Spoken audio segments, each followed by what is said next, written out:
Meus irmãos, é muito bom estar na casa do Senhor e estar aqui na Hebron e louvar o nome do Senhor. Gostaria de agradecer aos irmãos que oram por nós ali em Portugal. O trabalho assim é difícil, mas é gostoso. Era aquilo que o pastor Fred nos dizia, que o que vai segurar o missionário no campo é aquela certeza de que Deus te chamou para lá. Então, você gosta da comida, você gosta do clima.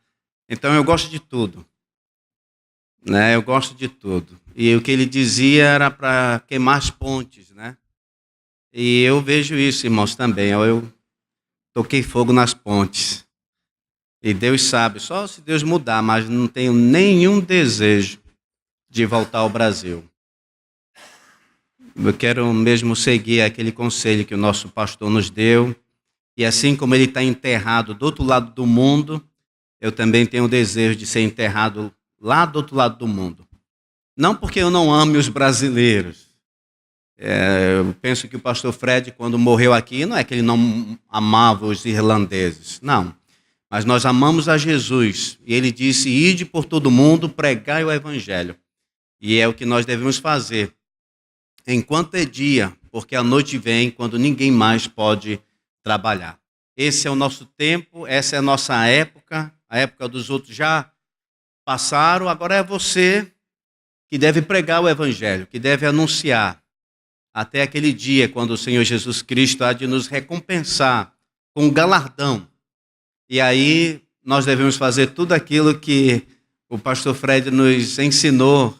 Ele disse que quando ele colocasse a coroa na cabeça dele, ele ia tirar e colocar aos pés de Jesus, porque a ele toda a glória e todo o louvor. Então, nessa manhã eu gostaria de compartilhar com os amados irmãos uma porção das Sagradas Escrituras que ele tem colocado no meu coração. E para isso eu gostaria de convidar os irmãos a abrir suas Bíblias para Jeremias, o capítulo 7. Jeremias, o capítulo 7. Vamos nos colocar de pé? Vamos acompanhar essa leitura?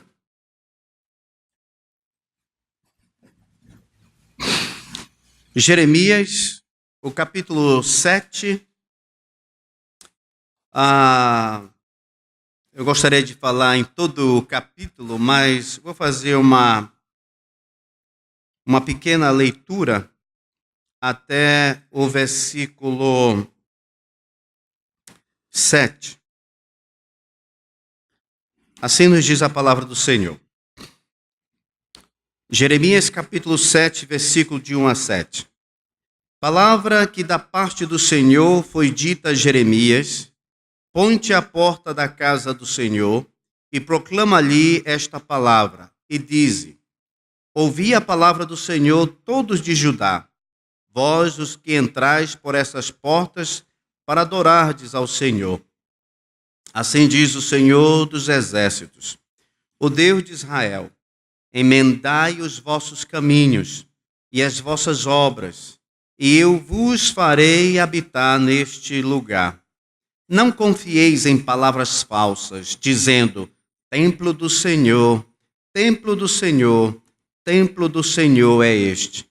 Mas se deveras emendardes os vossos caminhos e as vossas obras, se deveres praticardes a justiça cada um com seu próximo, se não oprimirdes o estrangeiro e o órfão e a viúva, nem derramardes sangue inocente neste lugar, nem andardes após outros deuses para vosso próprio mal, eu vos farei habitar neste lugar, na terra que dei a vossos pais, desde os tempos antigos e para sempre. Oremos. Glorioso Deus, eterno Pai, obrigado, Senhor, pelo o privilégio que o Senhor nos dá de podermos chegar até aqui na Tua casa, a casa de oração, para nós juntos, Senhor, louvarmos, bendizermos o Teu santo nome. Obrigado, Senhor, por esse privilégio de vir aqui na Hebron, Senhor, irmãos tão amados, queridos, fazem parte da nossa história. Obrigado, Senhor, porque estão firmes no Senhor E é bom ver, Senhor, a tua casa aqui, onde se juntam para louvar o teu nome. Agora, Senhor, fala aos nossos corações através da tua palavra, nos exorta, Senhor, nos chama mesmo, ó Pai, a atenção para te servirmos de maneira fiel, Senhor, e verdadeira.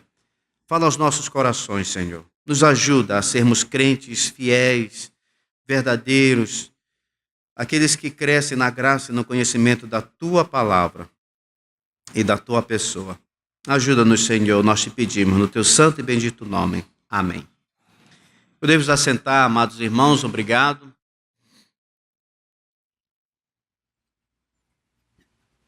Os irmãos sabem que o profeta Jeremias, ele foi o profeta que viveu ali os últimos dias do Reino do Sul, que é conhecido como o Reino de Judá.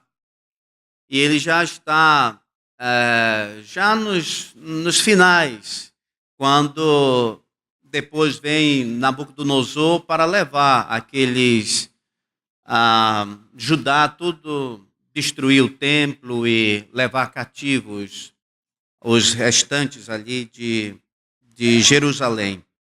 Mas antes disso, o Senhor Deus enviou profetas, enviou seus servos desde madrugada para alertar o povo, para o povo se arrepender dos seus pecados, para mudar aquilo. E é nesta situação que é escrito aqui o capítulo 7. E em um desses avisos, nós temos aqui algo bem resumido nesse capítulo, que o Senhor dá um alerta para o povo, para o seu povo. Ele começa primeiro alertando a respeito do falso pensamento que alguns lá tinham, quase que a sua maioria, que eles achavam que o templo, enquanto o templo estivesse ali em Jerusalém, eles estariam protegidos, porque afinal de contas era a casa do Senhor. Então eles pensavam, olha, enquanto o templo está aqui, nós vamos subsistir. Sempre tem aquela ideia de que se eu tenho algo aqui do Senhor, como que um amuleto, isso vai me proteger. Lembra, por exemplo, quando Israel estava perdendo a guerra para os filisteus e que os filhos de Eli mandaram trazer a arca? Vamos com a arca, que com a arca nós vamos ganhar. Então sempre às vezes tem no povo de Deus aquele pensamento, se eu tiver a arca, se eu tiver o templo, então nada vai me acontecer. E também o pensamento naquela época era que enquanto está aí o sumo sacerdote, enquanto está aí os profetas do Senhor, eles vão rogar por nós. Eles vão orar por nós e nós vamos manter-nos firmes.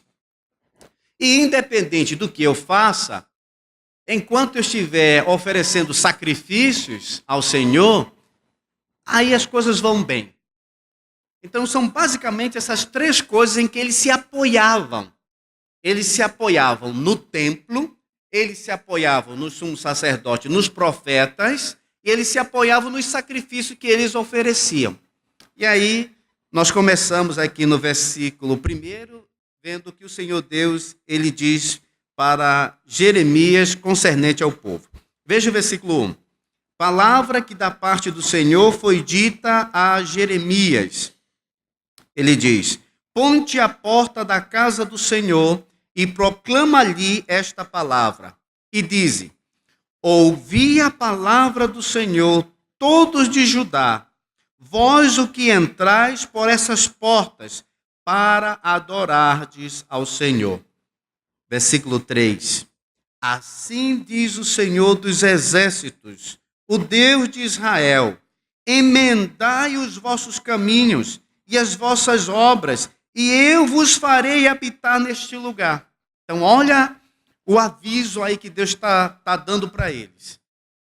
Eles estão no pecado, estão fazendo coisas abomináveis diante do Senhor, e Deus manda o profeta Jeremias para ficar na entrada, que é a porta para o Oriente, era a entrada onde eles vinham para adorar o Senhor, ou seja, a porta principal, ficasse lá e proclamasse para o povo. E qual era a pregação? A pregação era: emendai os vossos caminhos e as vossas obras, e eu vos farei habitar neste lugar. Em outras palavras, eu não vou deixar vocês serem levados, serem mortos e levados para a Babilônia.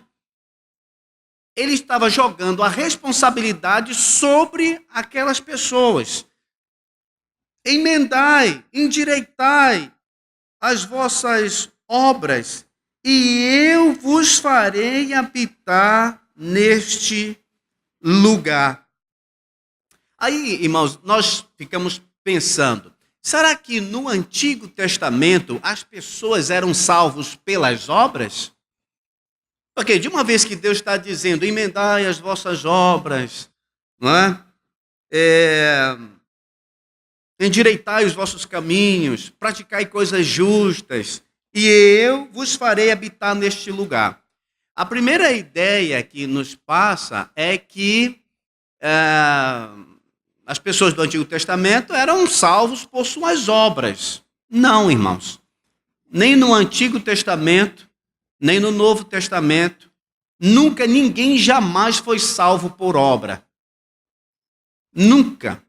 Não por obras de justiça praticadas por nós, porque as nossas obras de justiça são o quê? São como trapos de imundícia. Então, os do Antigo Testamento foram salvos pela fé no Messias que viria. E nós somos salvos pela fé no Messias que já veio e que um dia virá. Então, a salvação sempre foi pela graça, nunca pelas obras. Mas as obras evidenciam o que está lá dentro. Porque a palavra de Deus nos ensina que aqueles que são de Deus, que são gerados de Deus, que são filhos de Deus, isso lá em 1 João diz que estes, eles não continuam o quê? Na prática de pecado. Então, uma pessoa que vive na prática do pecado, esse nunca viu o Senhor Deus, esse nunca foi regenerado. Então aqui ele não está dizendo que se vocês fazerem boas obras, então vocês serão salvos. Não é isso, não.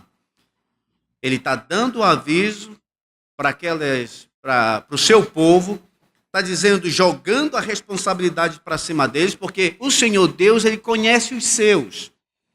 Ele conhece os seus, mas dentro da congregação existia muitos que não eram de Deus, que não queriam saber de Deus.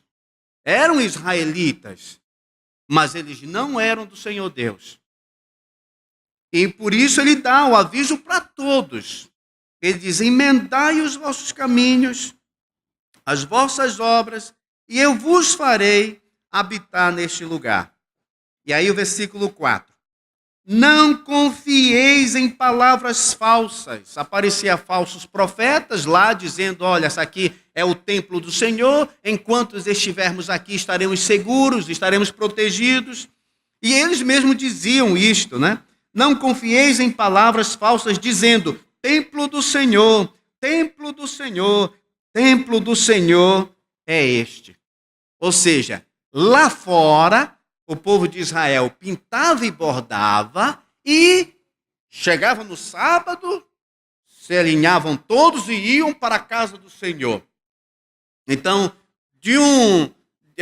do primeiro dia da semana até o final, viviam nos seus pecados, viviam fazendo coisas erradas, mas quando chegava o sábado, se arrumavam todos, não, porque é o dia do Senhor, e iam para o templo. Bom, agora no templo aqui eu estou salvo. Nada vai me acontecer. Versículo 5. Mas se deveras emendardes os vossos caminhos e as vossas obras, se deveras praticardes a justiça, cada um com seu próximo. Porque isso já não tinha. Eles não praticavam de forma nenhuma a justiça. Eles andavam por caminhos tortuosos. Então, o que Deus estava olhando não era o culto no templo. olhava era a vida como um culto. Porque a nossa vida, irmãos, ela é um culto ao Senhor. Indo ao meu trabalho, ou na escola, onde quer que eu esteja, a minha vida é um culto ao Senhor. O que é que eu estou fazendo na segunda, na terça, na quarta? Como é que eu estou procedendo no meu trabalho, na escola, onde quer que eu esteja? A minha vida é como um culto. Eu estou mentindo? Eu estou roubando? Eu estou adulterando? Eu estou cobiçando? O que é que eu estou fazendo? Deus está vendo. E ele diz para o seu profeta, olha, fica lá na porta, na entrada. Esse pessoal está chegando, proclama, prega para eles. Diz para eles, eu estou vendo o que eles estão fazendo. Mas eles correm para dentro do meu templo como se o templo fosse proteger. E não ia acontecer mais nada com eles, porque eu estou na casa do Senhor. E aqui nada vai me acontecer. E Deus dizia, olha, emendai os vossos caminhos, as vossas obras, praticai a justiça. Porque lá fora eles estavam praticando injustiça. Eles estavam roubando, eles estavam maltratando, eles estavam sendo injustos com o seu próximo. Talvez alguns deles eram patrões, não é? Não tem? Estavam sendo injustos para com irmãos seus, que eram empregados deles, sendo injustos, fazendo injustiça. Mas chegava o sábado, se arrumava, ia para o templo, estamos no templo do Senhor. Nada vai nos acontecer. Na continuação, versículo 6 diz assim, o Senhor Deus dizendo, se não oprimirdes o estrangeiro, o órfão, a viúva, nem derramardes sangue inocente neste lugar, nem andardes após outros deuses para o vosso próprio mal. Olha o que eles faziam, você já imaginou? Oprimir o estrangeiro, o órfão, a viúva, derramavam sangue inocente, andavam após outros deuses, tudo isso eles faziam. Mas eles corriam para o templo e diziam, templo do Senhor, eu estou no templo do Senhor, eu estou na casa do Senhor. Quem olhava, via, essa pessoa é piedosa, olha como ele é piedoso. Ele não perde um sábado, todo sábado ele está aqui. Então dava a impressão de que eram pessoas piedosas, dava a impressão de que eram servos de Deus, fiéis. Irmãos, eu lembro quando isso me despertou, quando eu comecei a visitar, ainda numa outra igreja, eu comecei a visitar com o pastor e visitava de terça a sábado. Então eu estudava e ia visitar de terça a sábado.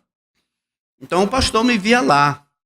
E no domingo, assim uma vez, na frente da igreja, aí os irmãos vinham chegando, né? Quem conheceu e quem conhece a 14 de dezembro, tem a subida. Então eu ficava lá, o pastor Haroldo, né? Então ele estava assim todo orgulhoso, porque eu ia visitar com ele, dirigia o culto de oração. E aí vinham os irmãos e alguns irmãos que não me conheciam. Então ele olhou assim, um irmão chegando, aí disse, olha meu irmão, conhece o irmão Elias? Aí ele, não. Pois é, esse irmão é um irmão fiel. E irmãos, é claro, eu não ouvia a voz, mas como que dentro de mim, como se Deus dissesse, ele é um hipócrita. Ele é um hipócrita. Por quê? Eu estava assim, visitando com o pastor. Mas quando eu chegava em casa, eu ia bater a cabeça na parede, escutando rock and roll pesado.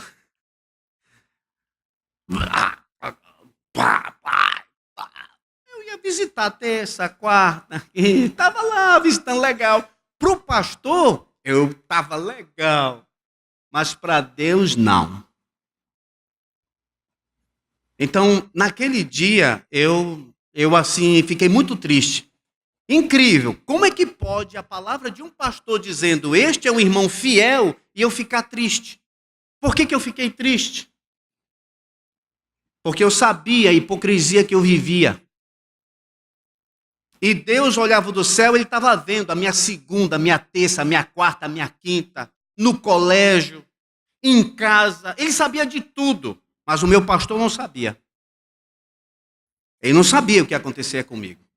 Então eu fico assim pensando nesse povo, era a mesma coisa. Eles iam, praticavam justiça, pintavam e bordavam lá fora, chegavam na igreja como santinho, tudo bem vestido, vem adorar o Senhor. Aí todo mundo, esse irmão é fiel, olha essa irmã e tal.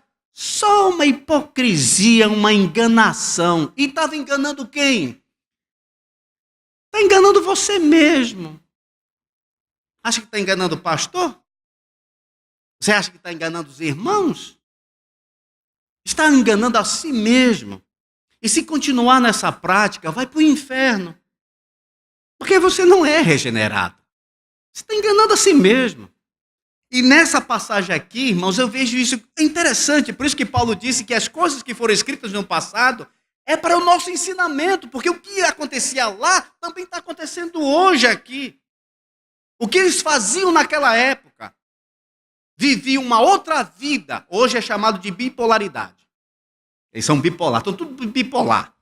São lá e quando chega na igreja é outra coisa. Aí sai da igreja é uma. Aí quando vem para dentro é outra. É um bando de crente bipolar que tem hoje. Né? Aí é incrível. Eu já até tenho dito o seguinte, que eu não peco mais. Eu não tenho mais pecado nenhum. Sabe por quê? Porque quando eu erro, é devido à minha depressão. Quando eu erro, é devido à minha bipolaridade. E quando eu acerto, é porque eu estou bom. Naquele dia eu estou bom. Então, quando eu acerto, eu estou bom. Meu irmão, naquele dia o senhor fez isso. Desculpa lá, estava com uma depressão. Naquele dia, não, eu era o outro. Não era o Elias, não. Eu era o outro, eu estava bipolar. Não tem mais pecado, irmãos. Ninguém assume mais os seus pecados. Sempre é uma culpa nisso, uma culpa naquilo e tal. A pessoa parece que fica doida, sai de si, não sei o que acontece. Não tem mais pecado hoje. O pastor Fred falava no passado que as pessoas não pregavam sobre o pecado. Você imagina agora. Porque tudo é algum defeito, é alguma doença, é algum isso, é algum aquilo e tal. As pessoas mesmo não vão, não. Sou eu mesmo. É pecado. Senhor, me perdoa. Senhor, me ajuda. Mas é mais fácil culpar o pecado. Por que não culpar a doença, culpar não sei o quê? É difícil assumir, porque o pecador não quer se render. É orgulhoso. Não quer dizer me perdoa. Parece que é de menos, sei lá. Vai ficar sem valor. Se pedir perdão, não vai ter mais valor. Deus olha tudo isso. Ele disse para Israel, olha, endireita, emendai as vossas obras. Versículo 7, eu vos farei habitar neste lugar, na terra que dei a vossos pais, desde os tempos antigos e para sempre. 8, eis que vós confiais em palavras falsas, que para nada vos aproveitam. É o próprio Deus falando, nada vos aproveita. Vocês estão se agarrando em coisa que não tem valor nenhum. Olha o versículo 9. Que é isso? Olha como ele está assim surpreso, né? Que é isso? Furtais, matais, cometeis adultério, jurais falsamente, queimais incenso a Baal, andais após outros deuses que não conheceis, e depois vindes, vos pondes diante de mim nesta casa. A ideia é que eles chegavam na casa do Senhor e iam orar. Só faltava fazer o sinal da cruz, né? Aí todo mundo que olhava, olha, mas que pessoa piedosa. Olha, ele chegou na igreja, se ajoelhou. Olha, ele está de joelho, olha, que irmão fiel. Mas está enganando quem? Eu não estou dizendo, irmãos, que todas as pessoas que chegam na igreja e se ajoelham estão sendo hipócritas. Não estou dizendo isso. É uma coisa muito boa fazer. Chegar, orar, ou chegar, se ajoelhar, é muito bom fazer. Mas se a coisa é genuína. Mas se for para enganar outros, isso não serve. O homem vê o exterior. Deus, porém, ele vê o coração. É claro que não está em nós julgar quem quer que seja. Se ele chegou, se ele orou, em pé, ou sentado, ou de joelho. Não, é ele e Deus. Mas não devemos fazer para dar a impressão, para querer aparecer, para dar a entender que nós somos fiéis, que nós somos santificados, que nós somos isso ou aquilo. E hoje de manhã, quando o pastor Herbert estava falando, dizendo que Deus vê, eu digo, é esse texto mesmo que eu vou pregar. Olha o que ele continua dizendo assim, no versículo 10. Depois vinde e vos pondes diante de mim nesta casa que se chama pelo meu nome e dizei, estamos salvos. Aqui estamos salvos. Sim, só para continuardes a praticar as abominações. Será esta casa que se chama pelo meu nome um covil de salteadores aos vossos olhos? E está aí o que o pastor Herbert tinha dito. Eis que eu mesmo vi isto. Eu estou vendo. Eu estou vendo o que está acontecendo. Vocês estão pensando que eu sou o quê? Que vocês vão embora, eu fico diante dessas 4 paredes? Aí vocês vão embora para o trabalho de vocês? Vão roubar, vão furtar, vão oprimir, vão fazer injustiça. Aí chega no domingo, tá tudo maravilha, tudo ajeitadinho, até chega a se prostrar e orar, achando que tá tudo bem. Está enganando quem? Eu vou lhe dizer, irmãos, é uma vergonha a raça de evangélico que nós temos hoje. Uma vergonha. Eu só tenho passado aqui uma semana, andei por alguns lugares, já ouvi. A gente entra assim, aí, opa, tudo bem, tá? Essa é sua filha, tá. E o seu marido está onde? Não deixou. Ele está com outra mulher. Mas, ele não era crente?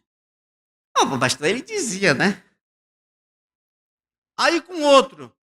Irmão, se eu for dizer os casos de pessoas que eu tenho encontrado nesses dias, tudo crente. Mas que deixou esse, que está com outro, que está com outro, que está com outro, que está com outro, que deixou esse aqui, que não sei para quê. É tudo crente. Que raça de crente é essa? Sinceramente, irmãos, que raça de crente é essa que nós temos visto hoje? Pessoas que se dizem irmãos, que roubam no seu trabalho. Pessoas que dizem que são irmãos e são injustos. Pessoas que dizem que são irmãos e estão fornicando. Pessoas que dizem que são irmãos e estão adulterando. E o cidadão não tem vergonha, vem para dentro da casa do Senhor. Aqui eu estou salvo. Aqui nada me acontece. Miserável, tu vai para o inferno. Tu vai para o inferno, tu está se enganando a ti mesmo. Tu acha que tu é crente? Você acha que é crente? Eu aceitei Jesus com o pastor Fred. Você pode ter aceitado Jesus com Jesus. Se tu vive na prática do pecado, tu vai para o inferno. Você está enganando a si mesmo. Para de ficar dizendo, eu estou na igreja, todo domingo eu estou na igreja. Como é que está a tua vida na tua casa, a tua esposa, os teus filhos? É um péssimo testemunho de pai, um péssimo testemunho de marido, um péssimo testemunho de esposa. Os filhos são criados aí feito um mato, batata brava. Não cria no temor do Senhor. É uma reclamação de esposa contra os maridos, os maridos contra as esposas, mas aos domingos estamos na casa do Senhor. Casa do Senhor é essa. Aqui eu estou salvo. Não tem vergonha de praticar tudo que você pratica lá fora? No seu trabalho, na sua escola? Quem é que você está achando? Está sofrendo de bipolaridade? Você já não sabe quem é durante a semana? A gente nem reconhece o crente. A nossa vida, irmãos, é um culto. Culto não é só esse aqui que a gente se junta aqui, não. Esse culto só é aceitável de acordo com o culto na sua casa, de acordo com o culto no seu trabalho. Aí ele vai aceitar. Mas ninguém engana Deus. Ele está vendo. Ele está vendo a sua vida no trabalho. Ele está vendo como você está enganando as pessoas. Ele está vendo como você está passando para trás da sua esposa. Ele está vendo como você está passando para trás do seu marido. E não adianta chegar na casa do Senhor e dizer, aqui está tudo bem. Aqui eu estou salvo. Estou na casa do Senhor. E como ele diz aqui, para quê? Olha como ele diz. Versículo 10. Depois vindes. Ou seja, 9. Furtais, matais, cometeis adultério, jurais falsamente, queimais incenso a Baal, andais após outros deuses que não conheceis, e depois, como se nada tivesse acontecido, como se fosse uma outra pessoa, você vem e se coloca de joelho na minha casa e dizeis, estou salvo. Para quê? Para quê? Só para continuar de novo a praticar as abominações? Irmãos, nós temos ceia nessa igreja todos os domingos. Você sabe por que nós começamos a ceia aqui todos os domingos? Porque o intuito do nosso amado pastor é que a igreja se purificasse de pecado. Para purificação. Não somente para lembrar do Senhor, do seu sacrifício, mas também na nossa vida. Por quê? Porque cada um de nós íamos examinar como é que eu estou com a minha esposa, como a minha esposa está comigo. E se eu não estivesse em paz com a minha esposa, no domingo eu não podia participar da ceia. Porque a ceia é um detector, vai dizer assim, que o irmão, que a irmã, está em paz. Agora é muito engraçado, a gente está na casa do Senhor, o irmão, a irmã vem para ceiar, eles estão ceiando. Quando é um belo dia, pastor, não dá mais para eu ficar com a minha esposa, mas até domingo passado estava ceiando. Sinceramente, irmão, acabou a vergonha. Não tem mais vergonha. A vergonha já acabou. Nós estamos sendo contaminados com as pessoas do mundo. A pessoa vive mais nas coisas do mundo e acha que isso é normal. Irmãos, eu casei com a minha esposa até que a morte me separe. Eu não casei com ela achando que na primeira que ela esqueceu o sal na comida, que eu ia deixá-la. Mas hoje não. Para você entender, hoje entre a irmandade, o namoro já não é aquele namoro de antigamente. E eu posso dizer para os irmãos, eu ia namorar com a Eliane na casa do irmão Sabá. Tinha que pedir a ele para ir ao centro. Hoje os namorados vão viajar, passam juntos, vão longe e tal. No meu tempo, já pensou? Eu pedi para passear com a Eliane lá em Itacoatiara. Um final de semana. Eu e a Eliane, sem ser casado. Fazer o quê? Eu nem ia pedir. Mas hoje é tão normal. Hoje tem a união de facto. Não sei se é aqui, mas muito provavelmente aqui no Brasil, isso tem na Europa, tem em toda parte. Namoro hoje é dormir junto. A gente tem que saber como é que é e tal. Pode ser que eu não me identifique com aquela pessoa, que eu não goste. E assim, sabe, está tudo descartável. Irmãos, Deus está vendo tudo isso. Ele está vendo isso, ele está vendo essa hipocrisia. Como que a igreja vai crescer? Como que a igreja vai avançar? Se às vezes os próprios irmãos estão vivendo uma vida errada. E por isso Deus diz, emendai os vossos caminhos. Será que você sofre de bipolaridade? Será que você não sabe quem é na segunda-feira? Você já não é mais crente? A gente fica ouvindo, o cara está ali num barzinho, bebendo umas. Está ali, saiu ali a amante dele, e chega no domingo, estou a salvo. Mas Deus vai mais, porque essa raça aqui ainda tinha coragem de pedir oração. Ao sacerdote, ao profeta, não, ore lá por nós. Ore por nós. Olha o versículo 16.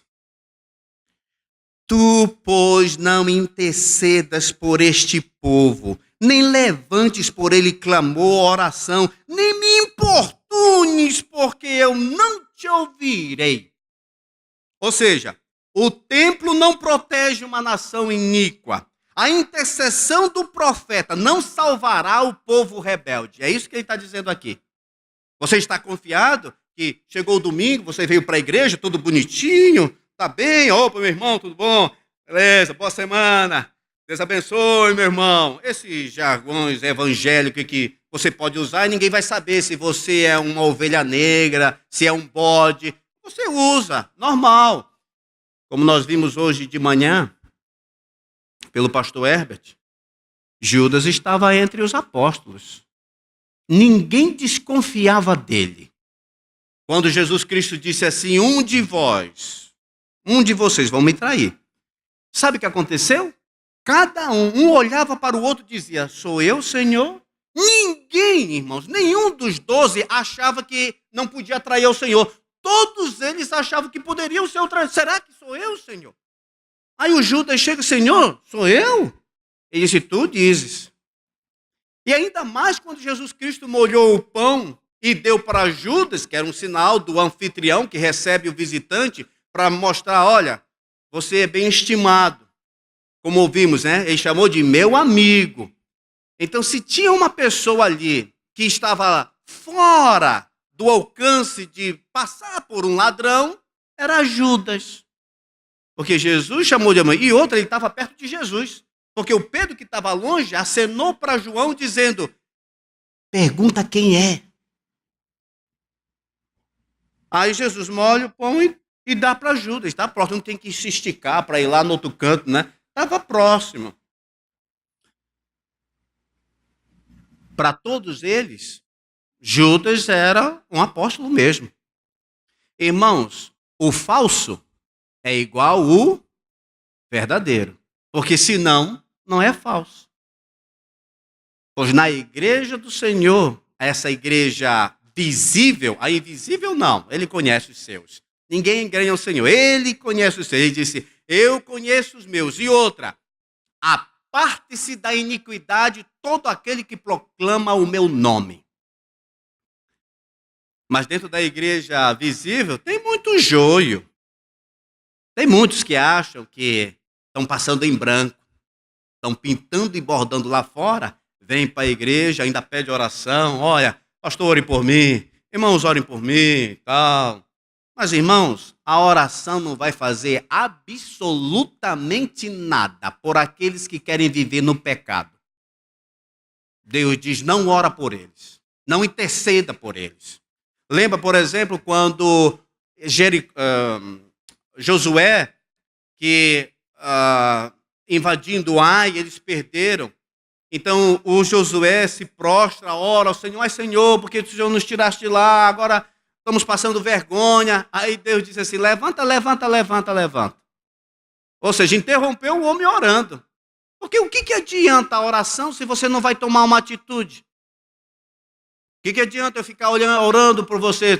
Eu vou orar pelo irmão. Tá? Mas ele não quer saber de absolutamente nada. Ele quer ficar no pecado dele. Você acha que a minha oração vai te salvar? Se você não tomar vergonha? Se você não deixar o teu pecado? Ela não vai salvar, não. Eu tenho que orar uns pelos outros, acreditando que você é um crente. Senhor, olha, eu vou dizer assim para o Senhor, Senhor, Senhor, dá vergonha para o irmão fulano de tal, para ele deixar aquela amante dele? Senhor, sabe, é meio chato. Como que eu vou fazer isso? A gente vai orar, diz, Senhor, ajuda o irmão, que ele não está vindo muito na igreja e tal. Mas, meu amado irmão, se você não se endireitar, a minha oração não vai fazer muita coisa por ti, não. Eu tenho que orar, como a Bíblia diz, devemos orar. Vamos orar uns pelos outros. Mas se você não emendar os teus caminhos, a minha oração não vai mudar. Deus vai te jogar no inferno. Aí eu digo, mas pastor, o senhor está dizendo que Deus vai jogar um crente no inferno? Bem, eu acho que é crente, né? Eu fico pensando que mas ele conhece os seus.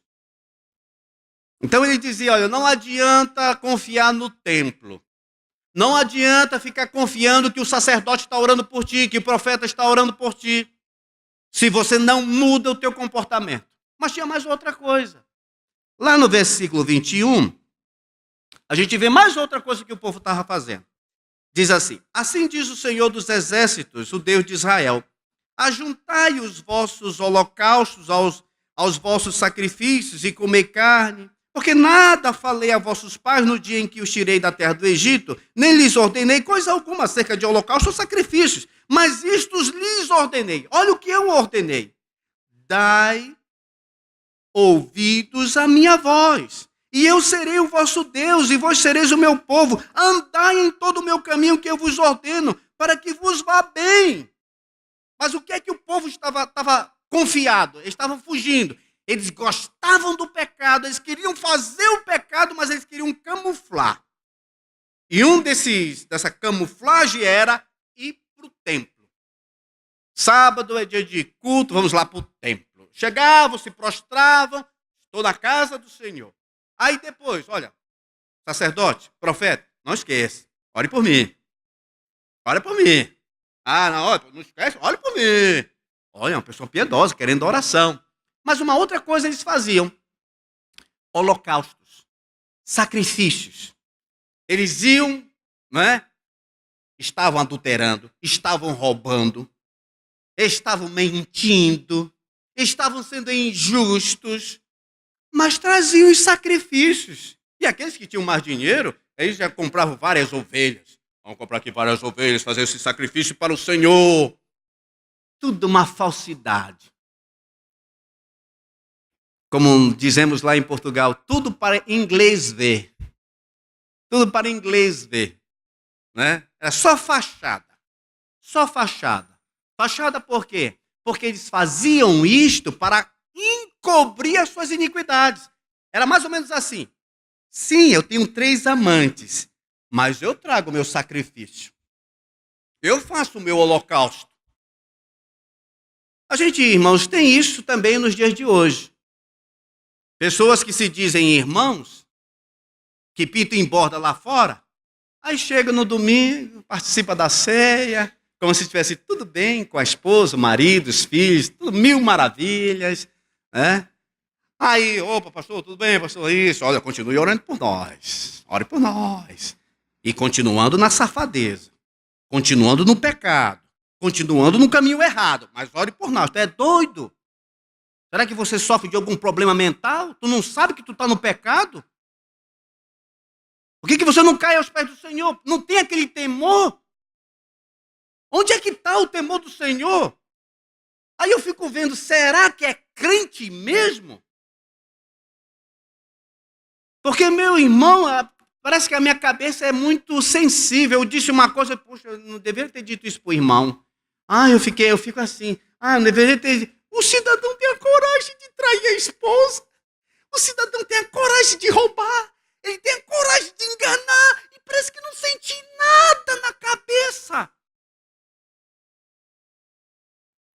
Que tipo de irmão você é? Está pensando em enganar quem? Mas aí você pode ver, como aconteceu no passado, também acontece nos nossos dias. Pastor Herbert, o que está faltando aqui nesse templo? Já tem casa. Opa, deixa, o piso é meu. Eu pago o piso. A galeria também. Quanto é a galeria aí? Tá. Pastor, eu tenho notado que não tem ar-condicionado aqui. Deixa comigo. Preencher já um cheque aqui para o senhor. Hoje não temos mais cordeiros, irmãos, para trazer. As ofertas que nós trazemos, os holocaustos, são as nossas ofertas, os nossos dias, o nosso louvor. Mas às vezes, para camuflar a coisa, aí a pessoa faz isso. Já conheci gente assim. Ele não ia na igreja, ela não aparecia em canto nenhum. Aí, comprou um púlpito novo para a igreja, comprou não sei mais o quê, aí está com um amante. O que é isso? É para o pastor não dizer nada? Não vamos falar, não vamos tocar no irmão, porque o negócio ali é firme. Ele deu uma quantia aqui maravilhosa. Sim, ele está traindo da esposa, mas deixa isso para lá. Deixa isso para lá. A igreja está bonita, a igreja está maravilhosa e tal, não tem importância. Já baixou um cheque aqui de 21 mil. E é um grande irmão, irmã, potencial para comprar mais algumas coisas assim para a igreja e tal. Muitos estão fazendo isso, mas deixa eu lhe dizer, vai para o inferno.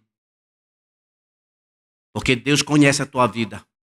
Ele conhece os teus bastidores. Não adianta fazer igual o jogador de futebol, que tem 50 mulheres, mas tem um orfanato, tem um asilo. É tudo para camuflar. Senhor, tu sabes, eu estou nesse pecado, mas eu estou ajudando a viúva. Senhor, tu sabes, eu estou nesse pecado, mas eu ajudo ali a igreja. Você acha que vai para onde?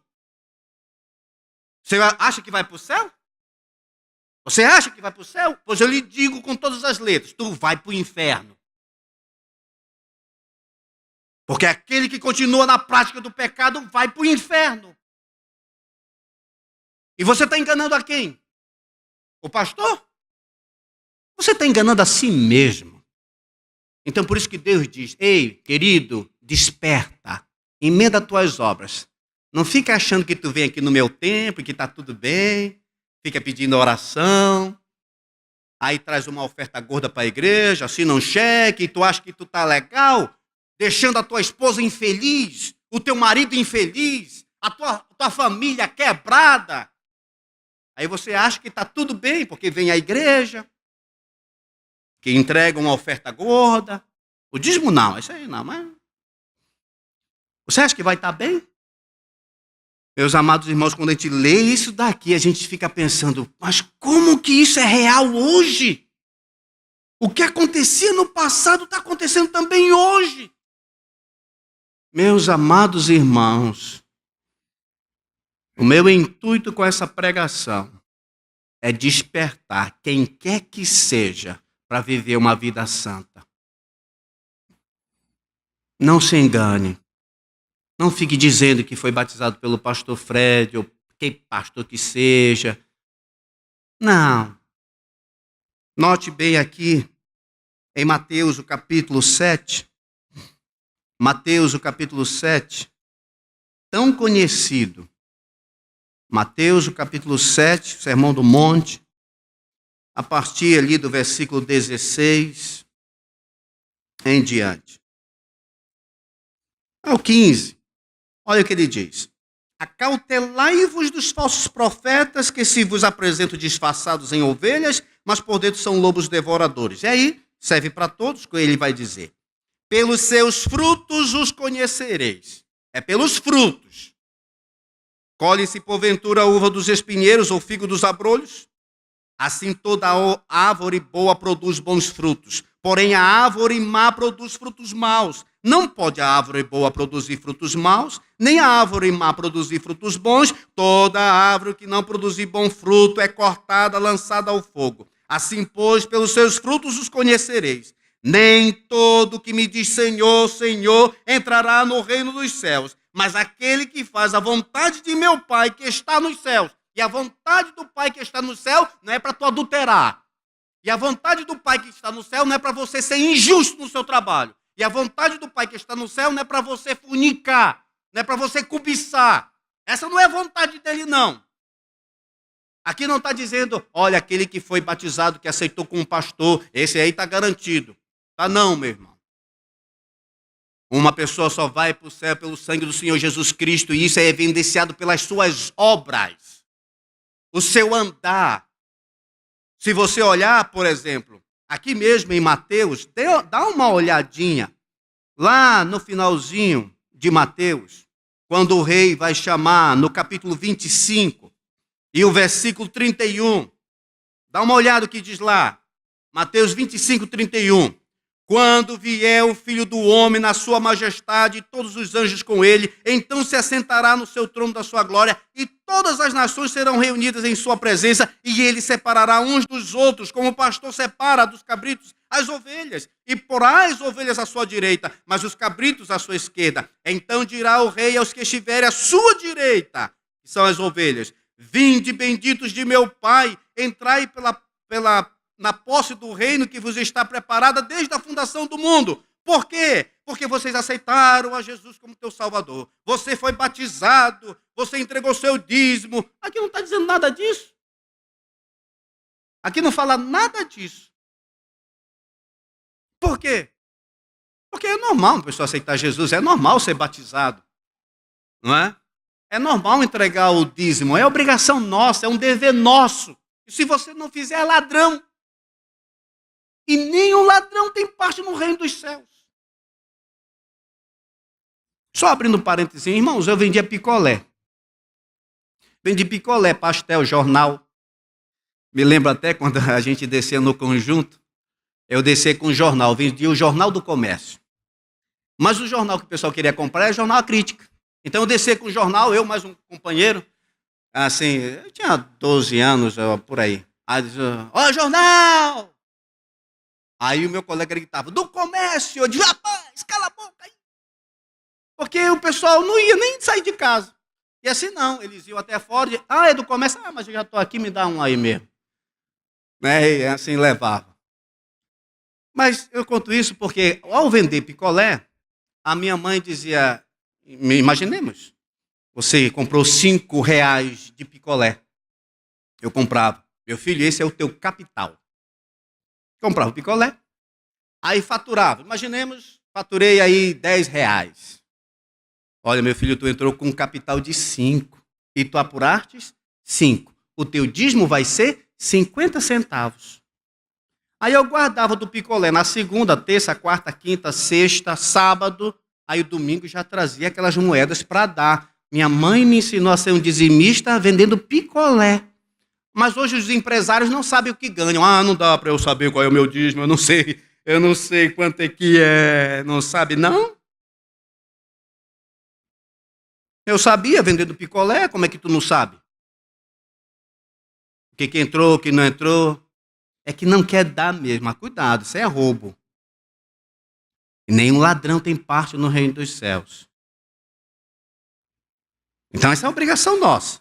Mas aí ele diz, vinde bendito do meu Pai. Versículo 35. Por quê? Por quê? Porque eu tive fome e me deste de comer. Tive sede e me deste de beber. Era forasteiro e me hospedastes. Estava nu me vestistes. Enfermo me visitaste.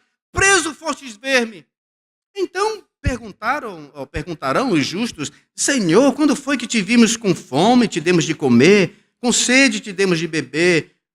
Assim, te vimos forasteiros, te hospedamos, nu te vestimos, e quando te vimos enfermo ou preso e te fomos visitar, o rei respondendo lhes dirá, em verdade vos afirmo que sempre que o fizestes a um destes meus pequeninos irmãos, a crente, tá?